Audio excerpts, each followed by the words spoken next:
নিষেধাজ্ঞা শেষে গত মধ্যরাত থেকে মাছ শিকারে নেমেছে জেলেরা। বরগুনা থেকে গভীর সমুদ্রের মাছ শিকার করতে গেছে বরগুনার হাজার হাজার জেলে। স্থানীয় বাজারে নদীর মাছ উঠতে শুরু করেছে। সমুদ্রের মাছ আসতে আরও সময় লাগবে বলে জানান ব্যবসায়ীরা। এদিকে পটুয়াখালীর বৃহৎ মৎস্য বন্দর মহিপুর ও আলিপুর সকাল থেকে জেলে এবং ক্রেতা বিক্রেতাদের হাঁকডাকে মুখরিত হয়ে উঠেছে। তবে চাহিদার তুলনায় মাছের পরিমাণ কম হওয়ায় চড়া দামে বিক্রি হচ্ছে।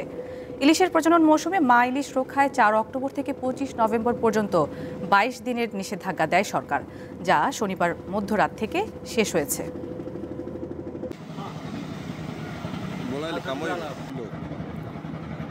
দর্শক, মাছ ধরার আরও খবর জানাতে আমাদের সাথে যুক্ত হচ্ছেন পটুয়াখালী থেকে সহকর্মী মোহাম্মদ ইমরান। ইমরান, সাগর ও নদীতে জেলেরা যে মাছ ধরতে যাচ্ছে তাদের ফিরে আসতে কেমন সময় লাগছে এবং সার্বিক পরিস্থিতি সম্পর্কে আমাদের জানাবেন। নুসরাত, আসলে আপনি জানেন যে দীর্ঘ 22 দিন পরে আসলে মাছ ধরা শুরু হয়েছে। গতকাল মধ্যরাত থেকে কিন্তু আসলে এখানকার যে জেলেরা রয়েছে তারা কিন্তু সাগরে গিয়েছেন। যারা গভীর সাগরে গিয়েছেন তারা কিন্তু এখন আসলে ফিরে আসেনি। তবে যারা নদী এবং সাগর মোহনায় যে সকল জেলেরা গিয়েছেন তারা কিন্তু ফিরে এসেছেন। যারা গভীর সাগরে রয়েছেন তাদের কিন্তু আসতে অন্তত আরো 3 থেকে 4 দিন লাগবে। তো আজ সকাল থেকে সকল জেলেরা সাগর মোহনা এবং নদী থেকে এসেছেন, তারা কিন্তু কাঙ্ক্ষিত ইলিশ নিয়েই ফিরেছেন।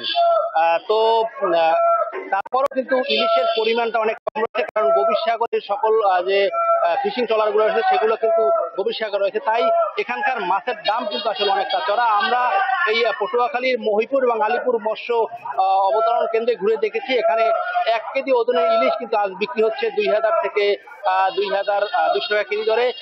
এই মাছটার দাম বেশি হওয়ার কারণ এখানে কিন্তু বড় সাইজের মাছের সংখ্যা খুবই কম, তবে ছোট সাইজের যে ইলিশ রয়েছে সেই ইলিশের সংখ্যাটা তুলনামূলক কিছুটা বেশি। তো এখানে 800 গ্রাম থেকে 900 গ্রামের যে ইলিশ রয়েছে সেই ইলিশ কিন্তু এখানে বিক্রি হচ্ছে 1500 থেকে 1700 টাকা কেজি ধরে, এবং এরপরে যে ইলিশটা রয়েছে 600 থেকে 800 গ্রামের ইলিশ কিন্তু এখানে বিক্রি হচ্ছে 1000 থেকে 1200 টাকা কেজি ধরে, এবং এখানকার যে ঝাটকা ইলিশটা রয়েছে সেই ইলিশটি কিন্তু এখানে বিক্রি হচ্ছে 450 থেকে 500 টাকা কেজি ধরে। তো এখানকার যারা জেলে এবং মৎস্য ব্যবসায়ীরা রয়েছে তাদের সঙ্গে আমরা কথা বলেছি। এখানকার জেলেরা আমাদেরকে জানিয়েছেন যে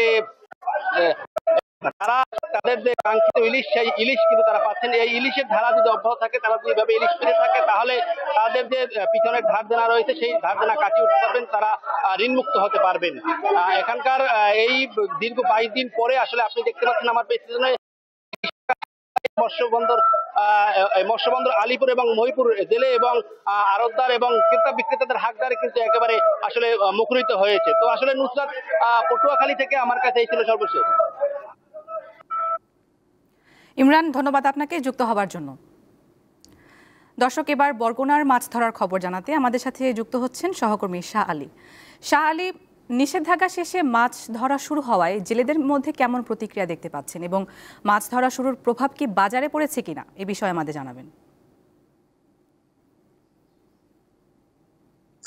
নুজাত, আসলে দীর্ঘ 22 দিন পর কিন্তু ইলিশ শিকারে গতকাল রাতে কিন্তু আমরা দেখেছি যে গিয়েছেন জেলেরা, এবং আমার পিছনের দৃশ্যটা কিন্তু দেখতে পাচ্ছেন যে উৎসব মুখর পরিবেশে কিন্তু তারা মাছ ধরতেছে, এবং সেই রাত থেকে অনেকেই কিন্তু সকালে এবার বাজারে গুলোতে কিন্তু মাছ নিয়ে গিয়েছে। সেখানে দেখা গেছে যে পোমা মাছ থেকে শুরু করে ইলিশ মাছও কিন্তু তারা পেয়েছে, কাঙ্ক্ষিত ইলিশ মাছ তারা কিন্তু পেয়েছে। এতে আনন্দ দেখেছি, তাদের মুখে আনন্দ রয়েছে, এবং যারা ব্যবসায়ী রয়েছে, আড়তদার রয়েছে, তাদের মুখেও কিন্তু আনন্দ রয়েছে। একদম হাক ডাক শুরু হয়েছে বাজারগুলোতে। আমরা সকাল থেকে দেখেছি বরগুনার যে শহরে যে সবচেয়ে বড় বাজার, সেই বাজারে এছাড়া আমরা দেখেছি যে বরগুনার যে স্থানীয় যে নদী রয়েছে, পায়রা, বিষখালী, বলেশ্বর এবং আন্দারমানিক, এই নদীগুলোর মূলত মাছ এই মুহূর্তে বাজারে এসছে, এবং গভীর সমুদ্রে যে সকল জেলারা গিয়েছে সেটা কিন্তু সেই মাছ আসতে একটু সময় লাগবে, কারণ হচ্ছে তারা 10 থেকে 15 দিনের সময় নিয়ে তারা কিন্তু গভীর সমুদ্রে যায়, এবং সেখান থেকে মাছ শিকার করে আসতে তাদের একটু সময় লাগবে। এই কারণে আসলে পর্যাপ্ত ইলিশ যে সয়লাভ হয় সেটা কিন্তু দেখা যায়নি।